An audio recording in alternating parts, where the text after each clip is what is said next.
Okay, well, welcome to this podcast. Now, this is one I've been looking forward to actually for a little while, because I'm with Rachel Harris, who basically runs EHRA, Elephant Human Relations Aid in Namibia, which is one of the projects that I contribute to from sales of artworks. So I'd like to contribute a lot more. So once you've listened to the podcast, go and buy an artwork from me, and then we can support Rachel. But Rachel's come along to talk a little bit about EHRA and what they do and how you can get involved. So first of all, hi, Rachel, welcome. Hi, nice to see you again. Okay, and we met in 2019. At the end of 2019, I went to Namibia and did a project with EHRA at the very end of 2019, actually, and we basically finished building a circular wall around the water tower to stop the elephants knocking it down, because it was sort of important for the local people so they could get water. And then we had a really good few days tracking elephants in the wild. So that was my initial experience with EHRA, and I really love what they do. So, Rachel, I'm going to hand over to you to maybe talk a little bit about what EHRA does, and perhaps as well how you got involved with it, and talk about how people can help. So over to you. Yeah, thanks.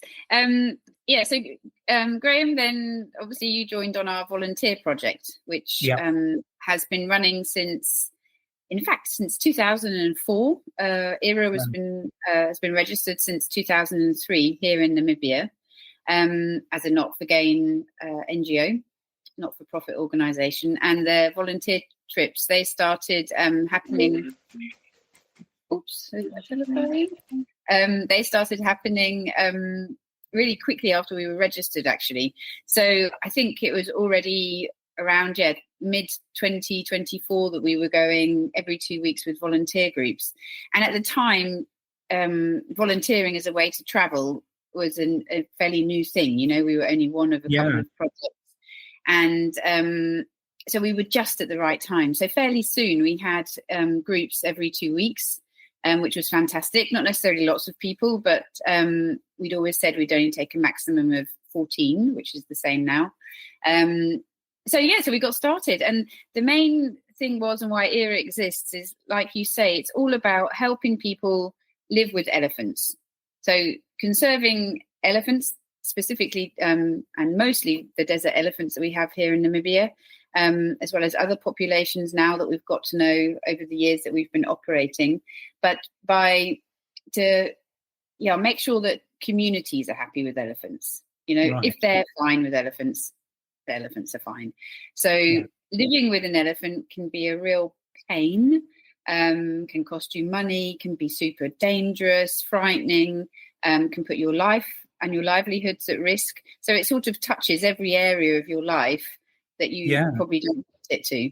So what we've done as an organisation is try to look at different mitigation methods that basically address all of these issues. So in a sort of holistic way, what can we do that's practical to make it okay for you? So things like water is the biggest conflict area. So what you were doing was protecting a community's water point from elephants coming along and damaging it. And elephants like to drink nice, clean water. They don't want dirty stuff that donkeys and goats have been drinking from. So they will sniff out clean water sources, which often means they might then pull out pipes, knock over windmills or storage tanks to actually access then the clean water.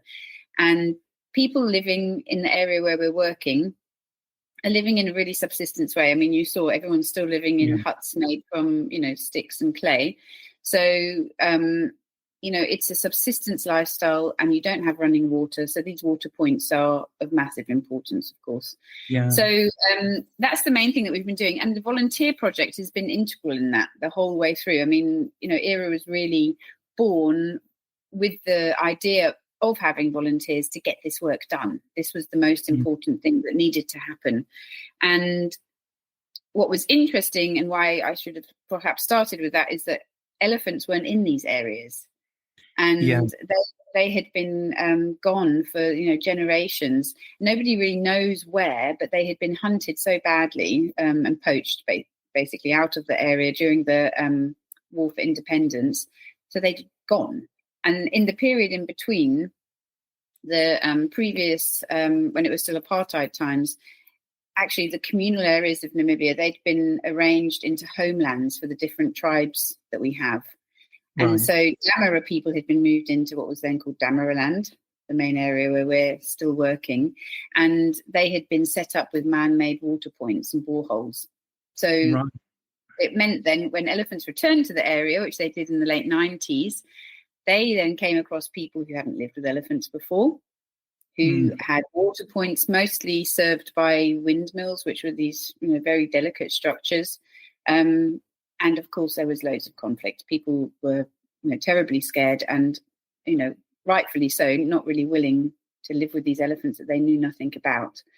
So that's then where the project started, and it developed over time as we saw that needs, were changing or that we could do more, because we started really slowly with a very basic infrastructure and funding, which just came from the volunteer project.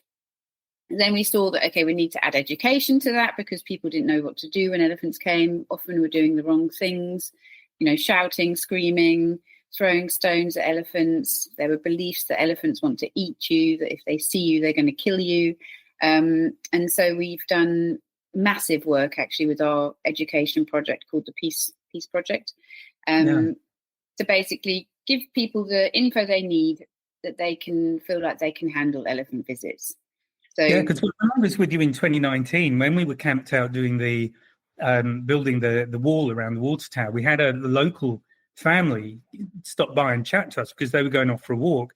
And I hadn't understood until then that some people have an almost supernatural fear of elephants. It was almost like the boogeyman, because they can turn up out of nowhere and they can be very quiet. And for such large animals, they can come on you.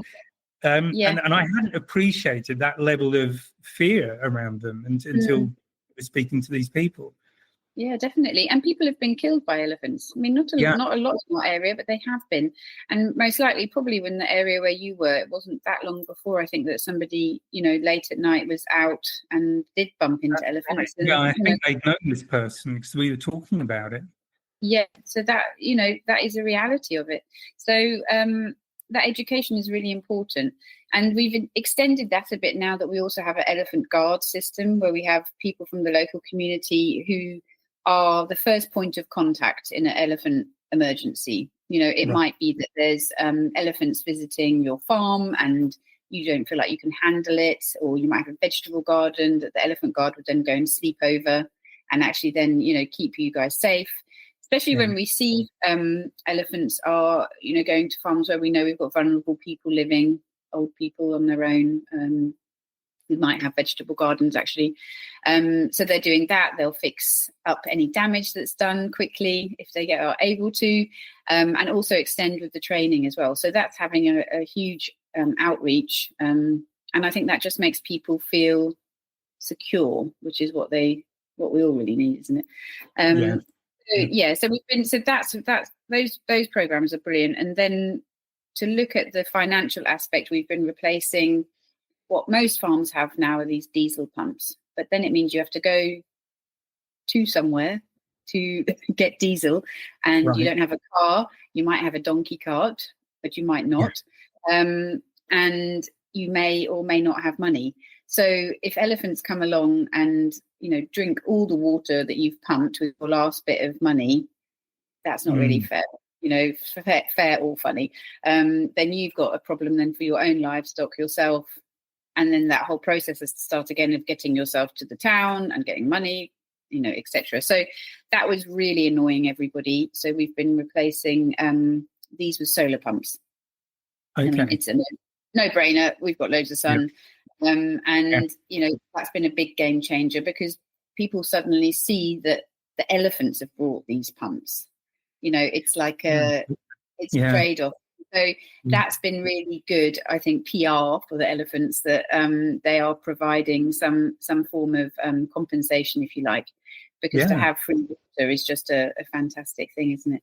So, been doing these kind of projects, looking at all these different things, and there's other stuff we're doing as well, like putting in elephant drinking dams away from villages to try and motivate elephants' movements, so they don't actually need to go, within a village or within a school, let's say.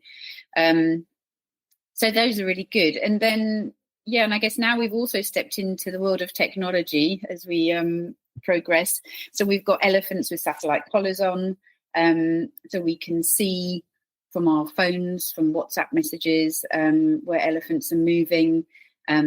We can also make geofences around farms and villages, and hotspots, if you like, that will give us an alert and say, this one has crossed there. And then these messages are then dispersed to the elephant guards, and they then let the communities know the elephants are in the area. Or, like I say, we can see, oh gosh, he's going for that farm now, which that veggie garden. Let's, send an elephant guard there for the night, because more than likely there'll be a problem. So that's working perfectly, actually, and gives us a really good idea of what elephants are moving around. Yeah, and what they do. You make a lot of assumptions about what you think they do. It can be quite different. Yeah. So sort of in a nutshell, that's what we're up to. We also do schools, partnerships locally as well. We have environmental education now for school kids, mostly in the area, but it will be extended to all of Namibia. And then we obviously do the elephant training within that as well. So that's one of our new projects called the Seed Project, which is great too. That's brilliant. So, I mean, if people want to get involved in the volunteering, how do they do that? Presumably I'll let you answer that, because I know how I got involved. So, I mean, you can just actually email us through the website. All the dates of the different departures are on there. And I mean, we've had people signing up this week to come out now in November. So it's really easy to join on, even last minute. And the volunteer program then, as you said, it's 2 weeks, 2 weeks long. The meeting point is here in Swakopmund, which is on the Skeleton Coast, quite a sweet little town here where we're based. And then we head out to camp, which is 250 k's away. So you spend the first week doing a project like you did, building a big old wall around a water point. And then you have a couple of days off over the weekend back in base camp before then heading out and tracking the elephants. And the patrols, I think, are the big selling point for a lot of people, because it's really wild, isn't it? And you sleep wild every night, sleep outside, it's cooking over the fire, learning about elephants. And every patrol has got a different focus depending on what we need to happen. There's different elephants that we're monitoring. And we're also starting some behavioural studies, vegetation studies as well. So, it just depends on what our requirements are. But people love that, really still do as well. So it's been going for ages, but really it's the recipe is just brilliant. It works so well. And do you have a mix of people, like ages and backgrounds, all that sort of thing? Is it quite a varied group of people? Or does it really varied. It's all the groups are always, a mix of people between, men and women, probably mostly women, I suppose. But not always as well. And a mix of younger and older people. We get plenty of people that are retired coming along. There's obviously still people, students that are having a gap year coming out too. Always the groups are always mixed. So that's a really nice thing, actually. So it's sort of then suitable for everybody. You wouldn't probably be on your own with somebody not your same age. So that's great. And then we do quite a lot of other projects like you've just done, Graham, the trek, walking over 100 kilometers through the desert to raise money. So if anyone likes hiking and doesn't mind a little bit of the heat, because although we did it in September, which in theory is the cool months, it still had a couple of hot hours every day, didn't it? We did, for sure. I'm pretty sure one day I did drink 6 litres because I had 3 litres on me, and I'd managed to drink 3 litres in the morning, and then I got through another 3 in the afternoon on one particular day. So it was those are great weeks. I can't say because I wasn't walking this time, but doing the cooking and stuff is also, quite a challenge for everybody, and camping setup. But that's a really nice week of hiking and camaraderie and Well, that's exactly it. Yeah, because those of us doing the walk, we're all doing the same thing. We all hit at some point some sort of problem, even if it's just a lot of blisters you weren't expecting. But there is that you kind of bond as a group because you've got that shared experience, and you're out in the wilderness. It's fantastic. If you like that something, it's just a unique experience. I think also on the volunteer trips, I mean, we get people that are coming back again and again and again. You know, there's one guy who was here just now. He was here already in March, and it's probably his 8th time that he's been here. He just loves it. I brought his brother along this time. So that, fantastic to see, that kind of return.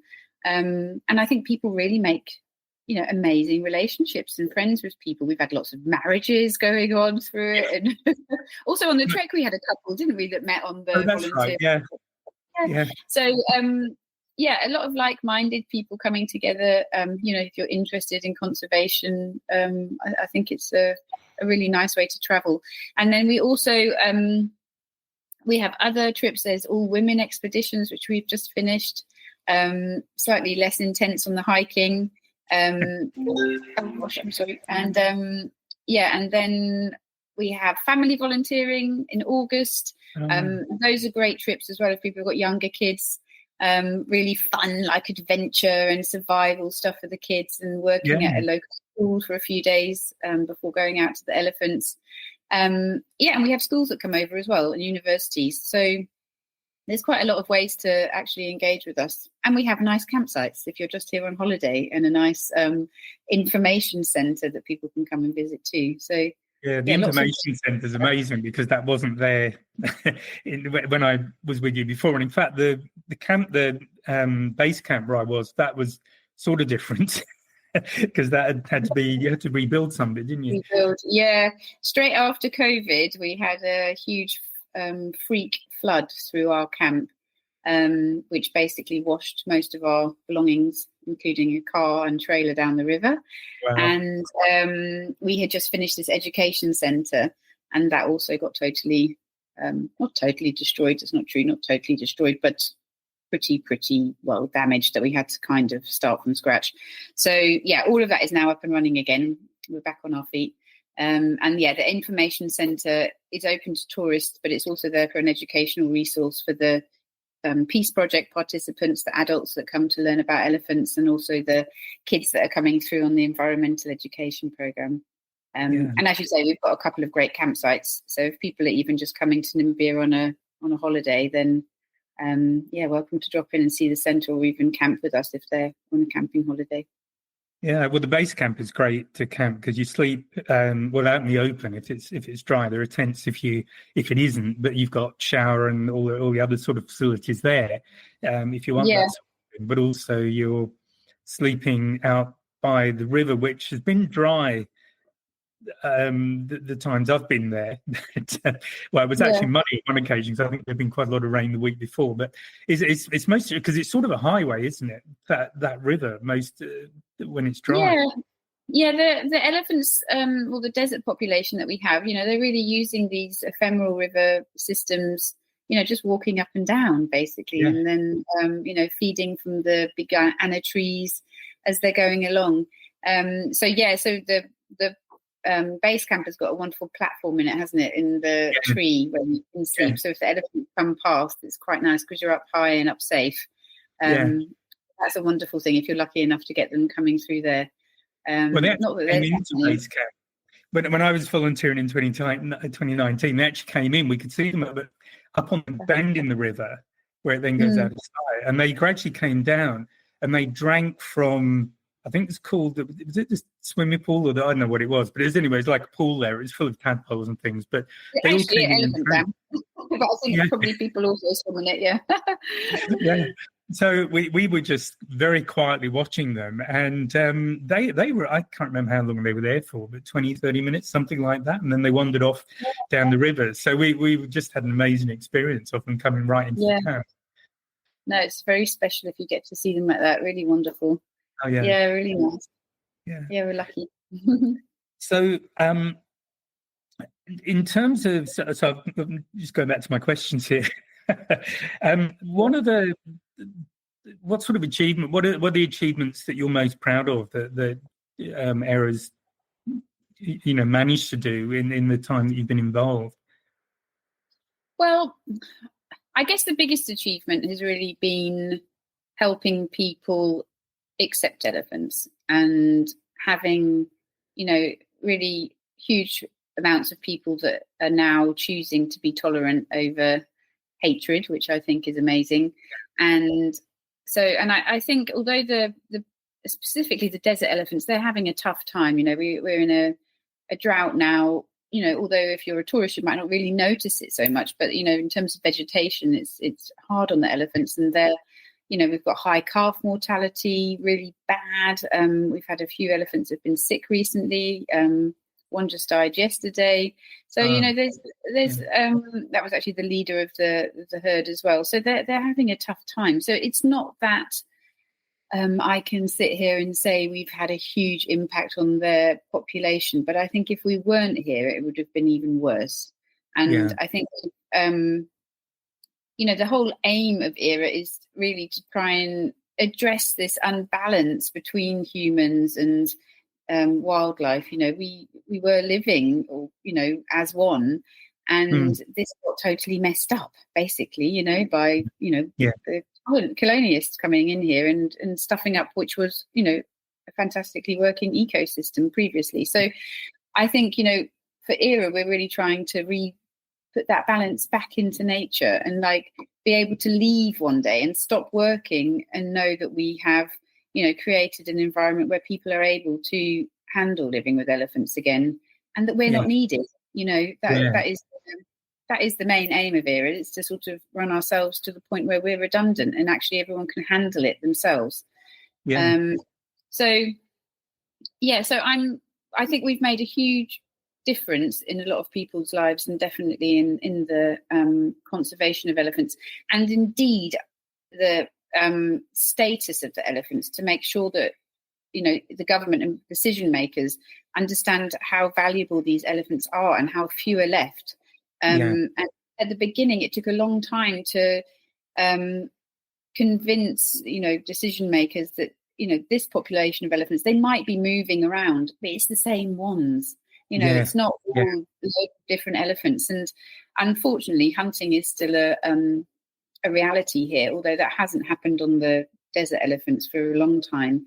And again, I think that's down to our figures. And I think that's another big achievement, is that we have got a great relationship with the government, and that our information is being taken as the accurate data on these elephants. So I think those things for me are probably the most important. And we have lots of challenges still, because elephants are moving all the time and doing different things, and then you're faced with another problem. So a few years ago during COVID, they went on to commercial farms. So that led us now onto these commercial farms, but these are massive challenges then, where elephants aren't just causing some damage to a waterhole. They're then getting, into a farm which has expensive cattle or game inside, breaking really expensive fences. And, the infrastructure and damage, financial pressure is massive on these farmers. And obviously these farmers have guns, and they are protecting what they've spent a lot of money on. So this is a challenge, and that's led us to a new corridor project, which is where the technology comes in, and looking at electric fencing and how to sort of find a way for these elephants to navigate through commercial farmland to the communal land without getting shot or causing anyone any damage or financial problems. So there's a lot still to do, Graham. But I think we've done great, and it's nice to see how the organisation has grown, and really proud of it. Yeah, quite rightly, I think. And one of the things I remembered from 2019 was, I can't remember if it was you, but somebody was saying that I think they'd had to kill an elephant because it was actually, I think this person had been killed, and the government wanted an elephant to be shot. So it actually turned out being an older male that was kind of past his sell-by date a little bit. He actually hadn't been the one responsible, but someone made the comment that local people were talking about their elephants, and there was that ownership of the local people. Suddenly they're their elephants, and that to me, it just struck me as that was a major shift and important one. Yeah.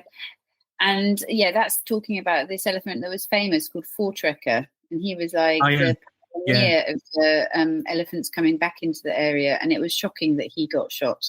Like he was a tourism attraction. And for sure, the communities and conservancies were earning money from him being around. And yes, he was older, but he was still, in his prime.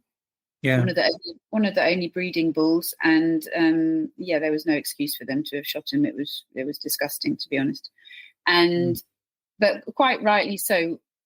Although it didn't stop the hunt taking place, the communities had written letters saying they didn't want him hunted.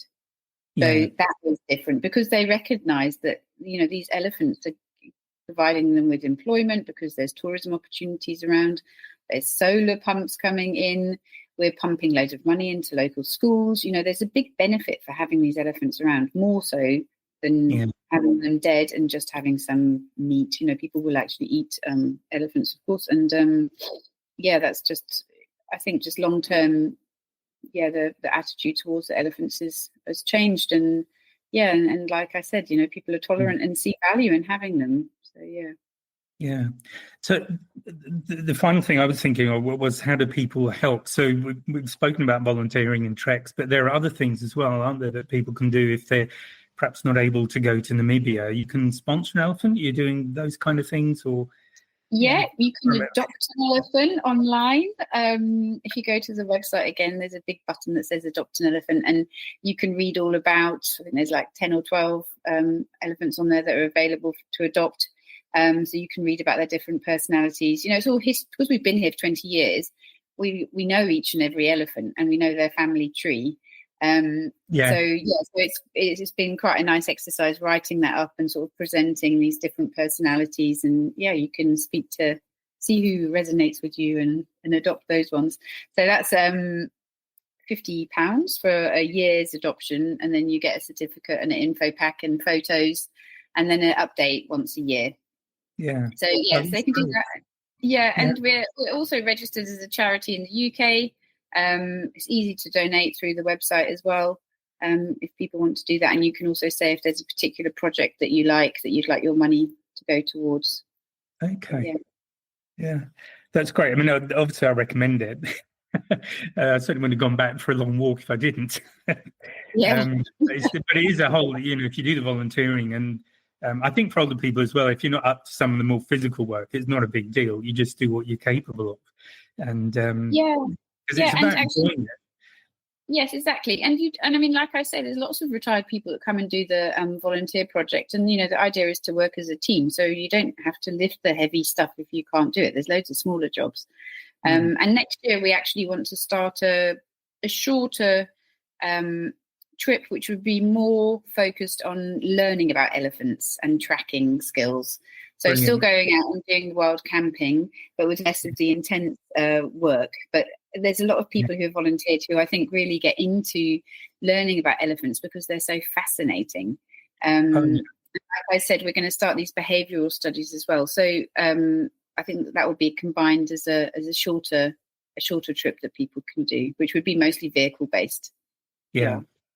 And they are amazing because they're a keystone species. So, their absence or presence has a huge impact on not only the plants, but the animals that are in the area as well.